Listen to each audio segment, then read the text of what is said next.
monde, j'espère que vous allez bien. On se retrouve sur ma chaîne pour parler de films de Noël. Donc aujourd'hui, je vais vous en présenter 8 qui sont vraiment tous très très bons et qui seront à redécouvrir si vous les avez déjà écoutés ou à écouter tout court si vous ne les connaissez pas. Donc ma sélection inclut des vieux films, mais pas trop vieux. J'ai essayé d'aller quand même dans des trucs assez récents. Donc c'est ça, des vieux films et quelques petites nouveautés qui ont sorti cette année. Donc je vous prends pas plus de temps, on commence. Donc le premier film duquel je voulais vous parler, c'est le film Noël dernier. Honnêtement, quand j'ai vu l'affiche de ce film-là, je me disais « Ah mon Dieu, ça doit être un petit film de Noël quétaine. » C'est pas grave parce que j'aime les films de Noël quétaine, mais cette journée-là, ça me tentait pas. Je voulais un vrai bon film de Noël.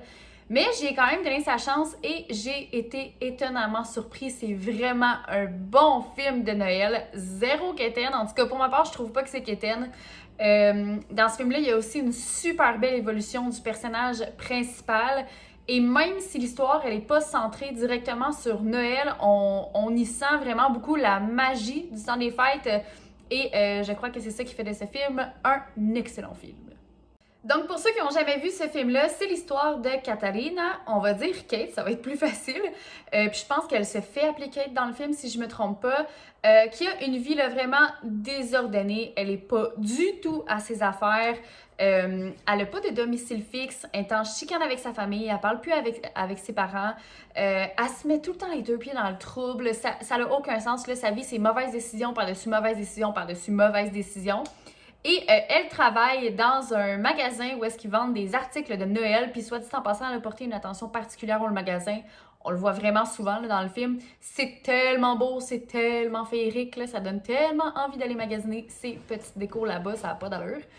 Et bref, dans le film, elle fait la rencontre de Tom qui est complètement son opposé. Donc, Tom est quelqu'un de gentil, attentionné, doux, délicat, qui se casse pas la tête avec des choses inutiles, qui aime énormément aider les autres, etc. Et Tom et Kate développeront une très belle amitié et Tom tentera d'aider Kate du mieux qu'il peut à passer au travers tout, tout ce qui se passe dans la vie de Kate parce qu'il s'en passe des affaires dans sa vie. Donc, Tom va l'aider, mais vraiment par de petites actions. Tu sais, il va pas l'aider en lui donnant, mettons, 1000$, là. Il va l'aider à y faire voir la vie d'une autre manière, à y faire voir la vie d'une façon beaucoup plus douce, par de petites actions qu'il va faire avec elle. Et comme je vous ai dit tantôt, dans ce film-là, on sent vraiment une énorme évolution au niveau du personnage principal qui est sous l'influence de Tom.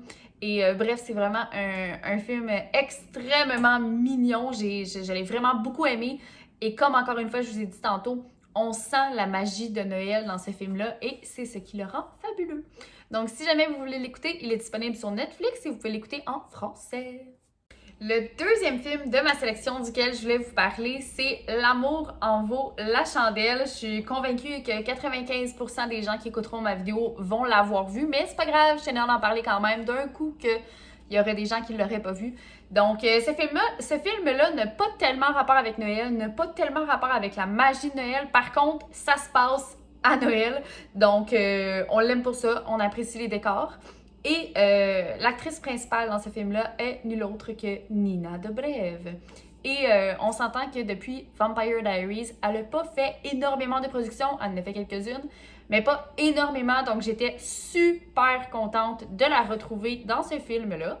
Donc, qu'est-ce qui se passe dans ce petit film-là? En fait, c'est l'histoire de Nathalie qui a énormément de difficultés à trouver l'amour et elle s'est inscrite sur des applications de rencontres à la Tinder. Et à chaque fois qu'elle rencontre des hommes, c'est tout le temps des gens super louches. Et en fait, à son travail, elle est genre chroniqueuse, là, elle écrit des articles. À son travail, elle a même commencé à écrire à propos de ça. Donc, elle a appelé ça les rencarts des tocards et elle raconte en fait tous les rendez-vous ratés auxquels elle va. Et un jour, via une application, elle connecte enfin avec un gars qui a vraiment tout ce qu'elle veut, tout ce qu'elle souhaite. Il est charmant, il est gentil, il est intelligent. Ils passent beaucoup d'heures à parler ensemble, soit par texto, soit par téléphone. Et à Noël, elle décide de lui faire une surprise parce que dans le fond, ce gars-là habite vraiment loin de chez elle. Donc, elle décide de lui faire une surprise et de se pointer chez lui pour aller passer les vacances des fêtes avec lui. Sauf que l'affaire, c'est que quand elle arrive chez lui, elle se rend compte que la personne qui est là n'est pas la personne de sur les photos. Donc oui, elle parlait bel et bien à ce gars-là, mais il utilisait d'autres photos, donc elle s'est fait catfish, si on peut dire. Et on va dire que ce gars-là, physiquement, c'est un peu l'opposé du gars de qui il utilisait les photos. Donc, c'est triste à dire comme ça. Là. On le sait que ce n'est pas la beauté physique qui compte, mais c'est quand même un gros point dans le film, puis je pouvais comme pas passer par-dessus. Donc, voilà. Et en fait, étant donné qu'elle le connaît un peu, parce qu'ils ont quand même passé des heures et des heures à discuter au téléphone, à discuter en message texte, ils décident de faire un deal ensemble. Donc, en fait, le deal, c'est que elle, Nathalie, reste chez lui pour les vacances des fêtes. Lui, il habite avec ses parents, là. Elle reste chez lui pour les vacances des fêtes et elle fait assemblant d'être sa petite amie devant sa famille pour le temps des fêtes si lui, en échange, l'aide à conquérir le cœur du garçon des photos parce que oui, le garçon des photos existe dans la vraie vie et c'est un ami, si on peut dire, du gars chez qui elle est. Donc, lui va l'aider à conquérir le cœur du garçon et elle va se faire passer pour sa petite amie devant sa famille. Je vous conseille full ce film-là. Pourquoi? Parce que c'est super charmant. Les décorations de Noël sont super belles. Nina Dobrev, ça devrait être un assez bon point. C'est super charmant, c'est drôle. C'est un petit film léger qu'on apprécie tous. Donc, si jamais vous voulez l'écouter, il est disponible sur Netflix en français. Le prochain film de Noël duquel je voulais vous parler, il est sorti cette année et c'est notre plus belle saison et je n'ai qu'un mot à dire, ben en fait qu'un nom à dire pour ce film-là, c'est Kristen Stewart. Notre Bella dans Twilight. Ah, comme elle m'avait manqué. Je sais qu'après Twilight, Kristen Stewart a fait énormément de productions. Par contre, je dois malheureusement dire que je n'ai pas été une grande fan de son travail à la suite de Twilight. Je trouve qu'elle a toujours des rôles un peu bizarres dans des films un peu louches. Non, j'ai pas... Il n'y a pas de film après son grand succès là, qui m'a marqué. Ouais, non, je suis désolée. Mais là, ce film-là, wow! Ce film-là est magnifique. Son interprétation, elle est géniale. Je sais pas, là, je l'ai trouvée écœurante dans ce film-là. Je trouvais que son personnage lui collait vraiment à la peau. J'ai adoré. Donc, c'est l'histoire de Harper et de Abby, un couple de femmes qui sont dans une relation super sérieuse depuis un bon bout de temps déjà. Et en fait, pour les fêtes de fin d'année, elle décide d'aller passer quelques jours chez les parents de Harper. Et Abby est vraiment contente. Abby qui est interprétée par Kristen Stewart. Je m'en allais dire par Bella, mais non.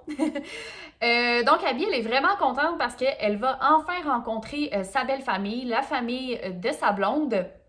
Et elle aimerait profiter de ces vacances-là pour demander Harper en mariage. Sauf que là, il y a un petit pépin parce que juste avant d'arriver dans sa famille, Harper avoue à Abby qu'elle n'a toujours pas fait son coming out auprès de sa famille. Ça la stresse énormément parce que sa famille, c'est une famille ultra conservatrice. Et donc, elle demande à Abby si ça lui dérangerait pas qu'il se fasse passer simplement pour des amis colocataires. Et bien évidemment, Abby accepte parce que Harper lui dit qu'à la fin des vacances, elle va prendre 2 minutes là, pour l'annoncer à ses parents, pour annoncer son orientation sexuelle à ses parents et pour annoncer sa réelle relation avec Harper. Donc, je vous laisse juste ici parce que si j'en dis plus, je vais vraiment comme dévoiler le film au complet. Mais ce que je vous ai raconté, c'est vraiment comme les 15 premières minutes du film. Là. C'est vraiment sur ça que le film est basé. Mais non, c'est tellement bon, c'est charmant, c'est le fun. Ouais, non, j'ai adoré ce film-là. J'ai adoré Kristen Stewart dans ce film-là. Je le conseille vraiment, vraiment, vraiment beaucoup. J'étais tellement contente de voir un couple de femmes dans un film de Noël Netflix. Je sais qu'on voit des couples de femmes là, dans les productions sur Netflix, mais là, c'est un film de Noël. Je sais pas, là, moi, je capote sur Noël. Je trouvais ça le fun, c'est rafraîchissant, c'est bon et c'est charmant. Donc, j'ai juste aimé ce film-là, point. Puis, je vous le recommande full. Donc, si jamais vous voulez l'écouter, il est disponible sur Netflix en français. Le troisième film duquel je voulais vous parler, c'est Les mères indignes se tapent Noël. Là, d'entrée de jeu, je vous le dis tout de suite, si vous n'avez pas vu Mères indignes, le premier, parce qu'il y a le premier, Mères indignes, il y a le deuxième, Les mères indignes se tapent Noël. Si vous avez pas vu le premier, je vous conseille vraiment d'aller l'écouter avant, juste pour vous mettre en contexte, apprendre à connaître les personnages, apprendre à connaître leur personnalité, etc. Je pense que c'est quand même important pour écouter le deuxième. Mais en gros, ce qui se passe dans le premier, c'est l'histoire de trois mamans qui sont complètement à bout de leur vie de famille. Et ces trois mamans qui sont complètement différentes, mais qui se rencontrent et qui deviennent amies et qui s'autorisent en fait ensemble des petites folies, qui prennent du temps pour soi et qui se donnent un petit break des tâches familiales. Donc c'est vraiment un peu ça, l'histoire du premier. C'est super drôle, super le fun à regarder. Et non, j'ai adoré là, le premier. Et le deuxième, dans Les mères indignes se tapent Noël, on retrouve notre trio de mamans préférées qui commencent tranquillement à se préparer pour le temps des fêtes, mais qui veulent toutes les trois continuer de prendre ce mollo jusqu'à ce que leur mère à elle débarque. Donc les mamans des mamans et ces mamans-là n'ont pas envie de prendre ce mollo, surtout pas à Noël. Et c'est vraiment ça l'histoire du film. Il n'y a pas plus de trucs à dire que ça. C'est deux films, en fait, qui sont extrêmement drôles et celui-ci est basé sur Noël, donc bien sur l'ambiance de Noël. Donc, non, ouais, j'ai adoré. Fait qu'on suit l'histoire de trois familles complètement différentes, mais tout aussi attachantes. Et si jamais il y a des mamans qui passent par ici, je suis moi-même maman, si jamais il y en a qui passent par ici, écoutez ça, parce que malgré le fait que ce soit un film quand même assez exagéré, parfois on se reconnaît en elle et c'est bien bien drôle. Donc voilà, alors si vous voulez l'écouter, il est disponible sur Netflix en français. Le cinquième film duquel je voulais vous parler, c'est un nouveau film de cette année. On aime ça, les nouveautés de Noël. Et ce film-là s'appelle Le Journal de Noël. Et on y retrouve notre beau et charmant Justin Hartley, qu'on a connu bien évidemment dans This Is Us. Oui, il jouait dans d'autres choses avant, mais on l'a tous apprécié dans This Is Us. Donc, j'étais bien contente de le retrouver dans un film de Noël. Et comme j'ai dit tantôt, comme pour Noël dernier, je croyais que ce film-là allait être un film ultra quétaine cliché. Et j'ai été agréablement surprise parce que oui, c'est un film de Noël quétaine, 100%. Par contre, c'est pas les petites histoires auxquelles on est habitué. C'est un film qui est vraiment différent des autres films de Noël quétaine. Donc, c'est ça qui m'a vraiment accroché dans ce film-là. Là. Je l'ai adoré, donc je vous raconte un peu l'histoire. Et donc, c'est l'histoire de Jacob Turner, un écrivain à succès, là, un peu comme J.K. Rowling. Dans le film, il est à ce niveau-là. Là. C'est un très grand écrivain. Et il retourne dans sa ville natale, ville dans laquelle il n'a pas été depuis vraiment longtemps, pour régler la succession de sa mère, parce que malheureusement, sa mère est décédée. Et en faisant les cartons, il tombe sur un journal intime qui pourrait lui indiquer énormément de choses sur son passé, mais également sur celui de Rachel. Là, on se demande c'est qui Rachel? Rachel, en fait, c'est une jeune femme qui vient toquer à la porte de la maison de la mère à Jacob pendant qu'il fait les boîtes et qui lui pose des questions sur sa mère biologique parce qu'en fait, Rachel a été adoptée et elle tente de retrouver sa mère biologique. Et de ce qu'elle sait, elle, sa mère aurait travaillé comme nourrice chez Jacob. Donc, sa mère aurait été la nourrice de Jacob. Et donc, Rachel et Jacob se lancent dans un petit voyage, un petit périple pour essayer de retrouver des indices qui pourraient l'amener à sa mère. Ce que j'ai adoré de ce film-là, comme je vous ai dit tantôt, c'est que ce film-là est différent. Le film est vraiment beaucoup plus basé sur la famille, sur les souvenirs, sur le pardon, etc. Donc, c'est un film qui est vraiment, vraiment très doux et qui, pour une fois, n'est pas seulement focusé que sur une histoire d'amour. Parce que, ben oui, bien évidemment, il y a une histoire d'amour. On s'en doute que ce serait un film de Noël sans une petite histoire d'amour. Mais c'est vraiment pas ça le noyau du film. Ça tourne vraiment autour de la famille et des valeurs et c'est pourquoi je l'ai adoré. Donc, si jamais vous voulez l'écouter, il est disponible sur Netflix en français. Le 6e film duquel je voulais vous parler, c'est le film La Veille, où on y retrouve un trio farfelu d'acteurs, soit Seth Rogen, Joseph Gordon-Levitt, j'ai tout le temps la misère de son nom, et Anthony Mackie. Mackie? En tout cas, bref, Anthony. OK? Et en fait, on se le cachera pas, là, Seth Rogen a toujours pas mal le même genre de rôle, donc vous savez à peu près à quoi vous attendre avec le type de film que je viens de vous présenter. Il y a toujours des rôles de gars un peu pactés, là. Ben, c'est un peu ça, ce film-là. C'est un bon film. C'est un bon film, là, mais c'est peut-être pas un film à écouter en famille.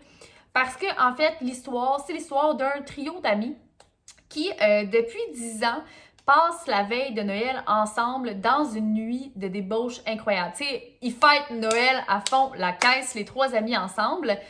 Et là, ben, tu sais, ils sont rendus adultes, donc ils ont des responsabilités et coudonc, la tradition se termine, donc ils s'accordent une dernière soirée de veille de Noël de débauche. Et c'est bien évidemment hilarant. Mais comme je vous ai dit, c'est peut-être pas un film de Noël à écouter en famille. Mais bon, dans tous les cas, j'ai bien ri, j'ai bien aimé, c'était très drôle. Et si jamais vous avez envie de l'écouter, vous pouvez l'écouter sur Netflix, il est disponible en français. Le 7e film duquel je vais vous parler, c'est le film, il date un peu celle-là, là, mais je le trouve bon, je l'écoute à toutes les années, je le trouve super bon. C'est le film 4 Noël, donc quoi demander de mieux, là? Un film avec Vince Vaughn et Reese Witherspoon de Noël, tu sais. Come on! Donc, en fait, c'est l'histoire de Brad et de Kate qui, depuis quelques années déjà, en fait, sont en couple. Et depuis quelques années déjà, ils refusent catégoriquement d'aller passer Noël en famille. Et donc, à chaque Noël, ils décident de partir en vacances dans les pays chauds, donc dans le sud. Mais cette année-là, ils se rendent à l'aéroport et malheureusement, tous les vols ont été annulés à cause d'une tempête. Et sur place, il y a des gens, comment on dit ça? Des intervieweurs? En tout cas, des caméras là, de chaînes de nouvelles qui sont là pour prendre un peu le pouls des gens qui se retrouvent à devoir rester ici et non partir dans le sud. Et Kate et Brad se font interviewer à la télé et donc leur famille voit l'interview et les appelle immédiatement pour leur dire « Bon ben, tu t'en vas pas dans le sud, donc tu t'en viens fêter Noël à la maison. » Et pourquoi Brad et Kate ne voulaient pas fêter Noël avec leur famille, en fait, c'est parce que leurs familles sont complètement farfelues et survoltées. C'est des gens assez spéciaux, c'est des familles assez atypiques, on voit pas vraiment ça dans la vraie vie, mais là, c'est une comédie de Noël. Donc voilà, j'ai bien ri, j'ai adoré ces films-là, je l'écoute à toutes les années. C'est sûr que c'est pas un grand succès là, de Noël, mais c'est un petit film qui fait la job en masse. Donc si jamais vous voulez l'écouter, il est disponible encore une fois sur Netflix en français. C'est pas vrai pantoute, il est disponible sur Prime Video et vous pouvez l'écouter en français. Et le dernier film de la sélection que je voulais vous proposer, c'était bien évidemment Falling for Christmas avec la magnifique Lindsay Lohan. On est tellement content qu'elle soit revenue dans nos écrans, ça fait du bien. Je suis vraiment contente que malgré toutes les épreuves qu'elle a eu à traverser dans sa vie, elle soit revenue dans le cinéma. Donc c'est une bonne affaire. Et son petit film de Noël, malgré le fait qu'il est over beaucoup trop quétaine, est vraiment bon. Donc l'histoire du film, c'est l'histoire de Sierra, une jeune femme riche grâce à la fortune de son père et qui est également influenceuse sur les réseaux sociaux, décide d'aller passer les vacances de Noël à l'hôtel de son père, qui est un hôtel méga moderne et luxueux. Et elle décide de s'y faire accompagner par son amoureux, qui est également un influenceur. Et pendant une sortie de skidoo qu'elle fait avec son amoureux, je me rappelle plus de son nom, désolée, mais pendant sa sortie de skidoo, ils ont un accident et Sierra tombe complètement inconsciente à côté d'un arbre et passa par là un jeune homme du nom de Jake qui va la secourir, en fait, et qui la porte à l'hôpital. Sauf que le problème, c'est que quand Sierra se réveille à l'hôpital, elle ne se rappelle plus de rien. Donc, elle a perdu la mémoire, elle sait pas qui elle est, elle sait pas où elle vit, elle sait même pas si elle a un copain, etc. Et donc, Jake décide de la prendre sous son aile, de l'aider un peu à essayer de retrouver qui elle est et pendant ce temps-là, lui offre de venir dormir à son hôtel parce que Jake aussi est propriétaire d'un hôtel, mais je dirais plus que c'est comme une auberge, une espèce de petit chalet qui accueille des gens, bien évidemment, là, mais qui est beaucoup moins gros et moderne que celui du père de Sierra. Donc, c'est une petite place super charmante, belle ambiance, super familiale. Et bien évidemment, arrivera ce qu'il doit arriver dans tous les films de Noël qui tiennent. Une belle petite histoire d'amour commencera entre Jake et Sierra. Puis honnêtement, je pense que ce film-là aurait été en fait, aurait eu un beaucoup moins grand succès si Lindsay Lohan n'aurait pas joué dedans. Parce que, tu sais, je veux dire, le scénario, là, il n'a pas été cherché très loin. C'est quelque chose de très basique. C'est du déjà vu, du recyclé. Mais c'est excellent parce que notre belle Lindsay est dedans. Donc, je vous le recommande fortement. Et si jamais vous voulez l'écouter, il est disponible sur Netflix en français. Hey, voilà tout le monde! J'ai terminé ma première vidéo de Noël. J'espère que ça vous aura plu. J'espère que ça vous aura donné l'envie d'aller écouter des films de Noël ou l'envie de réécouter des bons films de Noël. On se retrouve très bientôt pour une prochaine vidéo. Là, je sais que dans ma bio, c'est écrit que je poste à tous les mercredis et à tous les dimanches. Par contre, c'est le temps des fêtes, donc peut-être que dimanche, le 25 décembre, il n'y aura pas de vidéo. Je vais peut-être la publier lundi le 26, quelque chose dans ce genre-là. Mais on se retrouve très bientôt pour une prochaine vidéo. Bye!